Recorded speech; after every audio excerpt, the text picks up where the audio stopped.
Hello and welcome back. Thank you so much for tuning in and joining us. I'm Jay Hodges. I'm a proud friend of Sinn Féin.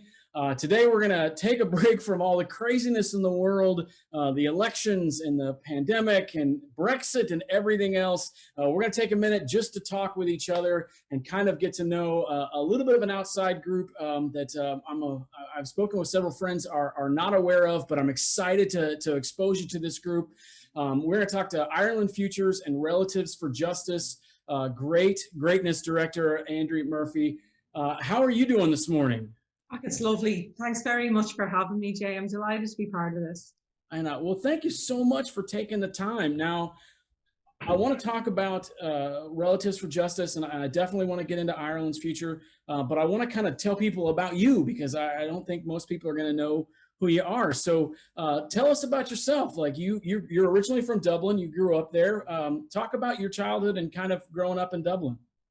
So, well, as you say, I'm from Dublin, grew up in the 1970s and 80s in Dublin, from kind of working class background, and I was living in Tala, and if you knew Tala during the 1980s in Dublin, you'd know that it was a huge social housing estate, and it was built kind of for all inner city Dubs to move out to when there was housing stress. And that was really when I started to get political, I suppose. I certainly found that as a young woman growing up with all of the U2 fanship and all of the awareness around social and economic issues that were happening globally, say in South Africa or in Salvador, or all of those issues, there wasn't a focus on what was happening in Ireland amongst what kind of the youth kind of movements that were there at the time. And so I was just an ordinary person with my mum, who was a single mum, and with my two brothers. And I can remember vividly just things like we didn't have footpaths, we didn't have access to shops, we didn't have ordinary things. So you'd see women who were going across really mucky fields to be able to get a bus to go to a shop. And, you know, they'd be pushing a pram and having a shopping trolley and dragging a toddler with them.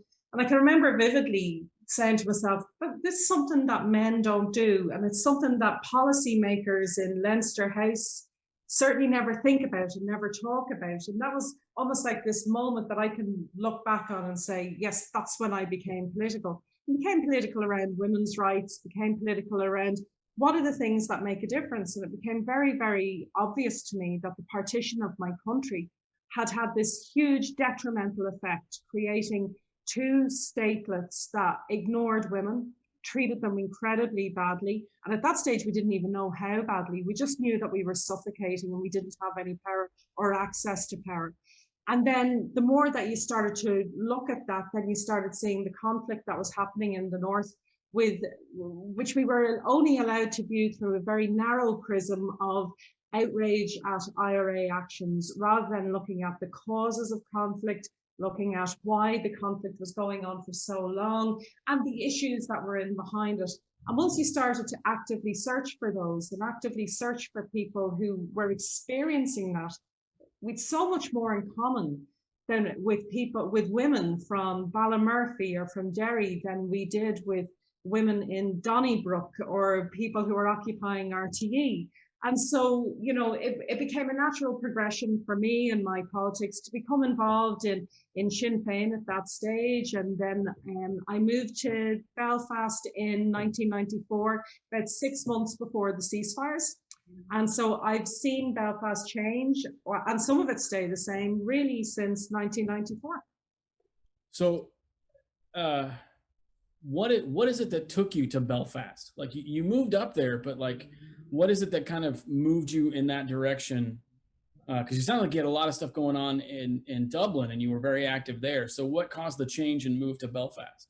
Well, I met a fella from Belfast, and so I moved up to Belfast. So, you know, it's not a very political story. But I mean, yeah, so I moved up to Lenadoon, so I did, and then have been up ever since. And I fell in love with the type of politics that happens in Belfast. It's so rooted in ordinary people's experience, and with an objective of creating a dynamic to create political change. And that change can be from making sure that people have access to decent social housing, to ensuring that there's language rights and that people can express their culture in an equal way, in a very day-to-day way, right through to the national question in terms of what is our constitutional future going to look like. And I think that really, I just fell in love with Belfast once I was part of it, and so very, very quickly got involved in community development, and then latterly with Relatives for Justice. Now, a couple of things. I want to get to Relatives for Justice, but I feel like next time I'm in Belfast, I got to find this guy and buy him a beer, because the work that you've done with Relatives for Justice it's absolutely incredible. It's not only changing communities, but it actually has helped families and kind of bring a great movement forward. And so I got to find this guy that took you to Belfast and tell him thank you so much. Can you explain to us what Relatives for Justice is? Well, I'll tell you about my story with Relatives for Justice, and I might kind of explain it a bit. Okay. So while I was still living in Dublin, in 1993, the IRA planted a bomb near Manchester in a place called Warrington, and it killed 2 young children. And there was an immediate reaction in the South of outrage and people really wanting the IRA to stop their campaign. And it brought a lot of people onto the streets. At the same time as that happened, there had been a lot of state killings and killings where collusion was alleged, where the state were involved in killings that were being carried out by loyalism. And at that stage, loyalist killings had gone past, for the first time in the conflict, killings by the IRA. So there was a real concern that if you only look at our conflict through the prism of IRA violence and condemnation, then you don't appreciate the multiple layers that have to be addressed in order to succeed in achieving peace. So families, Relatives for Justice, came to Dublin, and a number of us joined with them to say, us too.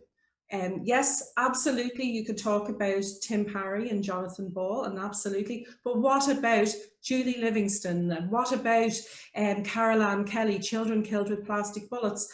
What about all of these people who died this week as well through loyalist violence? And unfortunately, some Dublin people spat on those relatives and they hit them. And I was arrested with a friend and charged with a breach of the peace for holding up the names of children on a piece of paper. So I moved to Belfast then and meet with Relatives for Justice and my now husband, and they asked me it was just after the ceasefires, to do a sort of exercise to say, well, what does Relatives for Justice look like in the context of peace or in the context of ceasefires? Because there were all these outstanding issues. So peace had been achieved as an objective, but then there wasn't justice or access to remedy for all of these families who were beginning a new process of grieving.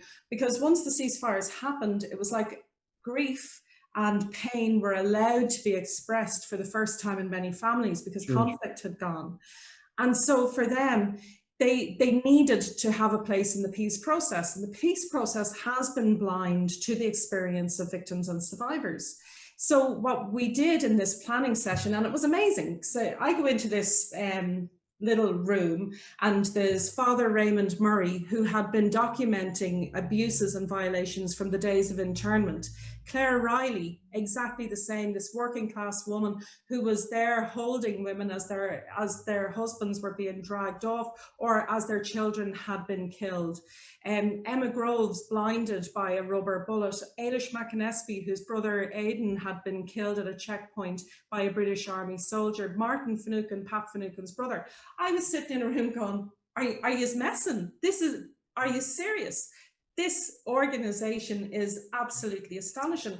So I resigned from the job that I was working in and said, I will absolutely volunteer for this organization and get an organization that not only looks at those issues of outstanding remedy and justice, but also puts in place services that are needs-led for people who are grieving and who experience multiple trauma, so that they can have peer support, so they can have access to counselling, so they can have effective support services, because one cannot exist without the other. You can't, if you cannot get your shopping done without bursting into tears, then how are you meant to engage in a complex legal system on an equal basis? And you can't. So, you know, those things went hand in hand, led by those incredible people. And I was just so unworthy but privileged to be part of that. How old are you at this time, roughly? Right, so let me see. So that was about 96, so I'd have been 25. I I love hearing this story, but I tell people, I tell my nieces all the time, like, these incredible actions that are taking place all over the world all the time, we tend to think of them as being taken place by people who are seasoned and they have, you know, they're Yeah, older and they have done whatever. But I keep finding more and more that they are people who are not that much older than they are. I mean, they're in their teens or their early 20s, and they're doing extraordinary things. Like, I absolutely love hearing that story, and it's so shocking to me to hear that you were that young and dealing with an issue that is this complex, but you know, this emotional makes it sound a little off, but it is. It's incredibly powerful. Like, it would be incredibly rewarding to be involved in that and be in that early. Now, I want to ask you about. I kind of want to hear more about just the process of Relatives for Justice and kind of just the people that are involved and whatnot. Can you share any experiences about the organization? You know, even as recent as today or whatnot. so my husband is Mark Thompson, who's the director of it, whose brother was killed by the British Army in a shoot to kill operation. And he was very, very young as well when it was formed and as it's developed, and he's grown older with the organization as well. I think for me, the moments where, you know, and it's tough, right? This work is tough, and I wouldn't pretend to anyone that, you know, it's glamorous or whatever, because it gets some publicity. Sometimes people like assume that it's in some way sexy or whatever, because it's far from it. Sure. But it is rewarding in little small ways. So you could have a woman who will come to a painting class whose husband was killed in a black taxi, and she will spend 3 years painting nothing except black taxis. And then one Christmas she'll spend 5 weeks painting Tinkerbell for her granddaughter. And all of the class say nothing, but there's a cake for her when it's finished and it's framed and it's ready to go, because everyone knows that she has been on a new journey that is completely inexplicable to anybody else. And it is so personal.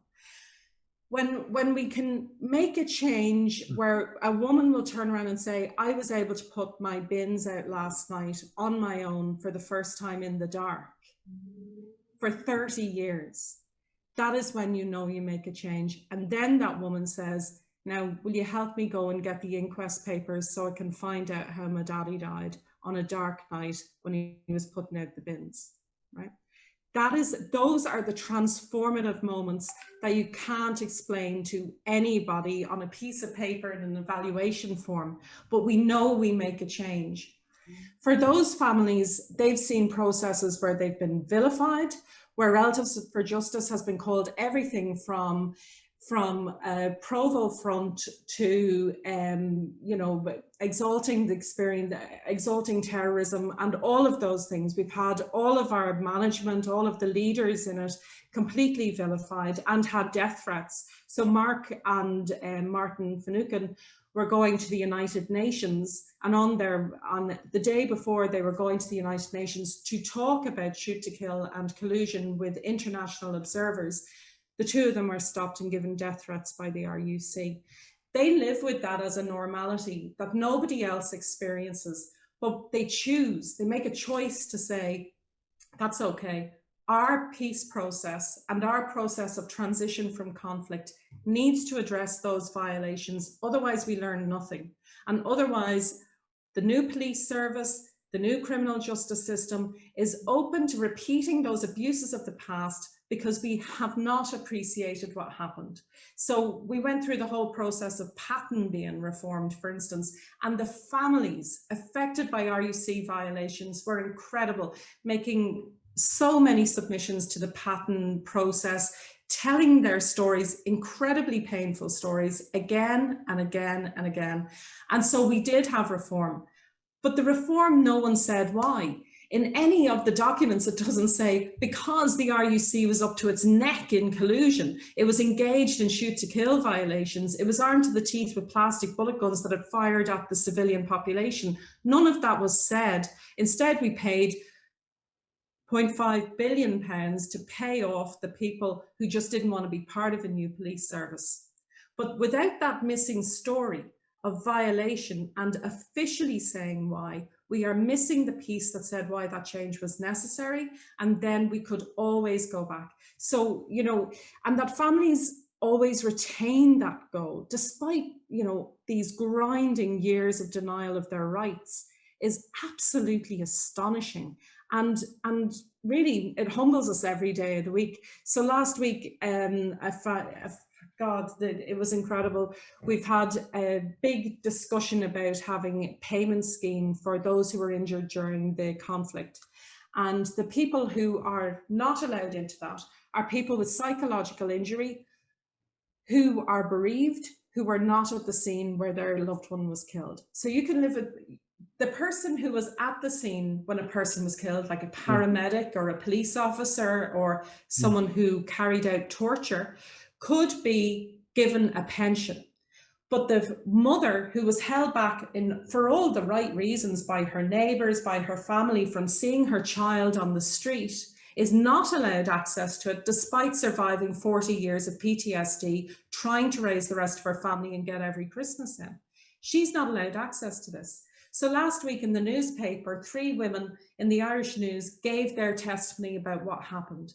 One of them was a woman who grew up and never saw her mother, who'd been killed by a plastic bullet. The other one, her mother was already dead when her father was killed, and she had to raise her younger sister. She was only 13 when it happened. You know, these are the stories of people who never give up and are always willing to share their testimony. And so our job is to bear witness to that. Our job is to hear that, not go, my God, that was a sad story and I was really affected by it, but to make change as a result of it. Yeah, that's absolutely amazing. You can count me as a friend and a supporter of Relatives for Justice. I'll do anything you guys ever need me to do. I think that the mission is not only necessary, but I actually think it's beautiful. I think it's wonderful that you guys are engaging in what you're doing and really letting people meet on their own terms. It isn't something that's forced. It's, you know, it's years of painting a black taxi to get to painting Tinkerbell, but allowing somebody their own timetable and their own schedule, which, you know, that's an amazing journey and a great story. I hate to leave it, but I need to move over because it's not the only thing that you do, which that's more than what most of us do in our entire lives. And you've done it in a very short amount of time, but you're also involved in Ireland's future. Can you talk about that group, kind of what that group is and kind of how they tie in and what your role is there? So I was lucky enough to be asked to be part of the management committee of Ireland's Future, and it's a civic group that came together around 2018 into 19 after the collapse of the executive and in the context of the threat of a no-deal Brexit. Explain, back up real quickly and just explain the collapse of the executive, just so people understand. So in 2017, the executive, the power sharing executive between, at that stage, Sinn Féin and the DUP, because the smaller parties decided to go into opposition in the previous election in 2016, it collapsed under the weight of a number of things. The kind of hair that the straw that broke the camel's back had been a scheme around heating, right, that had been poorly administered. And people refused to take responsibility for it. but the refusal to take responsibility for it and acknowledge it was symptomatic of some very serious issues that lay behind, where despite commitments in the Good Friday Agreement, the St Andrews Agreement, the Stormont House Agreement, to delivering social and economic rights to the population in an equal way, we saw an unequal distribution of those rights. So the Irish language community had been denied an Irish Language Act, and we're constantly having to go back with begging bowls asking for those rights. We saw Irishness just being dismissed in this really abhorrent way, where, you know, there was a sense that Irish citizens, despite the promise in the Good Friday Agreement of complete equality, were having their Irishness undermined continually and their citizenship undermined. And then when Brexit came along, we saw that England would have a vote that would take the north of Ireland out of the European Union against its wishes, and the DUP completely dismissing that and saying, well, you know, London make a decision, that's it, you're going to have to live with it. So Irish citizens then went, you know what, we're not going to just accept that. We are going to have the Good Friday Agreement defended. We are going to have our rights as Irish citizens defended. And if you cannot do that in a power-sharing executive under those terms in the Good Friday Agreement, then we will resort to the other part of the Good Friday Agreement that says we can have a border poll which lead to national self-determination. And there are many of us who will argue that we will be a lot better retaining our rights. We will have social, economic and political rights under a new Ireland, under an agreed new form on this island, with always a special relationship with Britain, but also in the European Union. And so when those civic voices came together to voice that and to go to the Irish government primarily, because the Irish government were at that stage being very clever in saying to Europe, we want to defend the Good Friday Agreement, but we're not so clever in defending our rights as we lived our lives in the north of Ireland, and still don't. And so, you know, it began a new dynamic. The conversation about the constitutional future of Ireland never went away, but people had given the power sharing executive a chance and a real sense of, you know, that's the constitutional question kind of for a while. But as that broke down and as it was clear that it could not deliver, a new constitutional conversation began, and then Brexit comes in on top of it and just accelerates the lot. Now, let me just ask this very bluntly as an American. What's the real potential for Ireland united? Like, what, I mean, really, is it actually doable? And I guess my follow-up to that would be, why now? Like, why does it make sense to do it now? Okay, so is it doable at the minute? For the first time in my life, I can absolutely say yes. And that's a number of things that coalesce together. There's a change in demographics, right? There's just a larger number of nationalists on the island now. The South absolutely, in opinion poll after opinion poll, demonstrate that they will vote yes for United Ireland as well, despite many people in some of the political parties trying to obstruct that. There is a sense of the people who really, they kind of will identify as British or Irish, but not have a very, very strong view on the constitutional question, and we're happy with the status quo, who are not happy with being taken out of the European Union, who see the undermining of their civil and political rights in particular. And they are absolutely open to a conversation about what a new Ireland could look like, and would they fit better in there compared to the absolute pantomime in Westminster at the minute. And then there's also something about the economics that we've seen happen. With Brexit, we've seen an accelerating of the conversation about how all island economics work, and how it makes sense for us to work as an all-island economic unit, and on an all-island educational unit as well has really come to the fore. And with COVID, we have seen, as an island, having two separate administrations going at a pandemic has made no sense, particularly for the person who lives in Donegal and works in Derry, or the person vice versa. And it has made no sense that our border, which is invisible in day-to-day life, becomes such an obstruction to sensible and progressive healthcare policies, economic policies, and everything else. So is there a chance? You bet. In the next 5 years? Absolutely. If we can just get past the is this a legitimate conversation bit and actually have the conversation, then it certainly is. Now, I want to highlight one thing that you said, and I want to have you explain a little bit, because I was talking to a couple of friends of mine, and they said, of course, you favor Irish, unity on the island, but it's a Catholic issue. It's not, it's just a Catholic issue. For an American audience, for the people who are there, can you, again, and you said it, but I really want to make sure that they hear this. It is so much more than just a Catholic issue. That it is so much more than that. And this is a personal privilege I want to have this hit on. It really suits the vested interests to say, this is the Protestants over here want to stay in Britain, and here's the Catholics over here want to unite Ireland. That suits plenty of economic vested interests.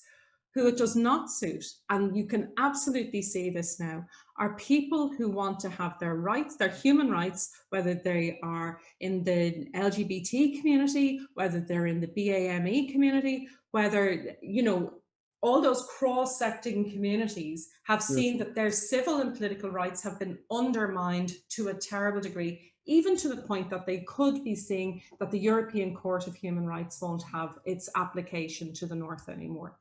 Those people who also see their rights as European citizens and economic rights being undermined, as well as their access to markets and all of those business interests, are absolutely saying, well, you know what, if we can come to an accommodation that just looks like something we can all live with, we will absolutely consider this option. And there are more and more of those coming forward, writing, putting their heads above the parapet. And we just need to recognize that this is a legitimate conversation under the terms of the Good Friday Agreement. People are fully entitled to say, I think our constitutional arrangements aren't working for our population right now, and we need to think about how we can make it work. And then we need to recognize that there are different traditions, different cultures. People will still, for instance, want a relationship with the Queen of England because it's really important to them, the same way, we can do this. We have come through so many really protracted and difficult processes over the past 30 years. Having a special relationship with a welcome friend is the least of it. Yeah, that's good. Thank you for doing that. I think that will help some people understand that the severity of the situation, the importance of the situation. Now, I got a couple of quick questions to wrap up. The first one is, it's just, where can people go to find more information on either Ireland's Future or Relatives for Justice? It's really easy. IrelandsFuture.com and RelativesForJustice.com. Internet makes us all just part of it. And Relatives for Justice had been very fortunate to have a great relationship with a number of Americans in recent years, and those ties and going to US Congress and being able to give evidence at congressional hearings means that Relatives for Justice has had some currency in its message and experience in those different arenas.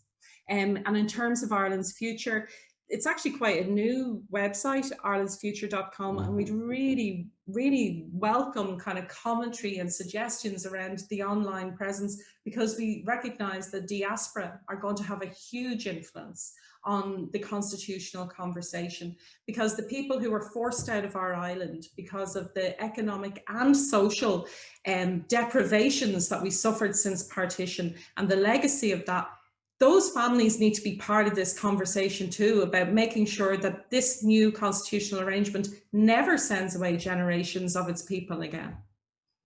I will look forward to checking out both those websites and kind of seeing what's going on. Now, my final question is the one I ask everybody. You meet a stranger on the street and they say, I want to learn more. What do you recommend to them? A book that you recommend? Is it an album that you recommend? A podcast? Like, what is it that, if you met a total stranger from North America and they said, hey, I want to learn more, like, what is your recommendation? So one of the things Relatives for Justice has done over the past 20 years has been a quilt. And it's that families will put what's in their heads and in their hearts, and basically unspeakable things you can't express in a spoken way, onto pieces of quilting. And they have expressed loss and love and memory in those ways. So for instance, there's a woman who lost her father, and she used part of her wedding dress to make her square because her father wasn't there to bring her up the aisle. Or someone who uses a photograph in the middle of it whose brother was killed, and they use the tie he's wearing in the photograph to border their square. So it's called the Remembering Quilt, and it has nearly 600 victims of the conflict, and their families have made squares in this, and it's vast, it's absolutely huge. But you can go on the Relatives for Justice site, and you can go into each and every one of those squares, and it tells you who the person was, how they were killed, but most of all, what that imagery symbolizes for that family.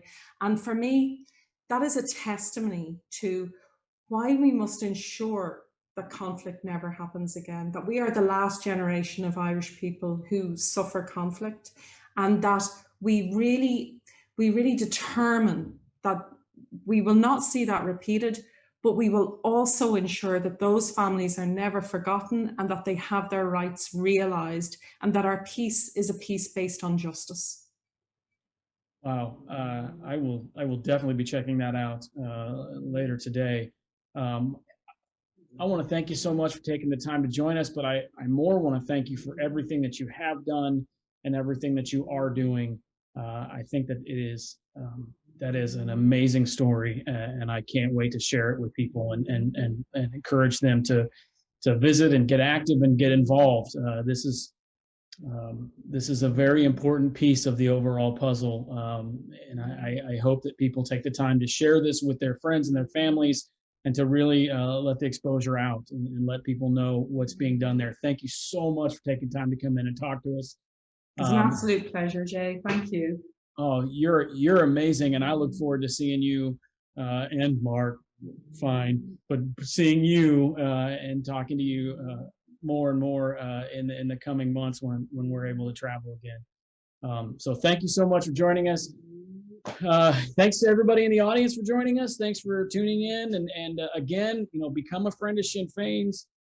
Share the video, tell the story, get out and get involved. We all know the guy that will find this completely fascinating and very interesting, and so I encourage you to reach out to that person and bring them into the fold and get them involved. Until next time, thank you so much. We'll see you soon. Slán.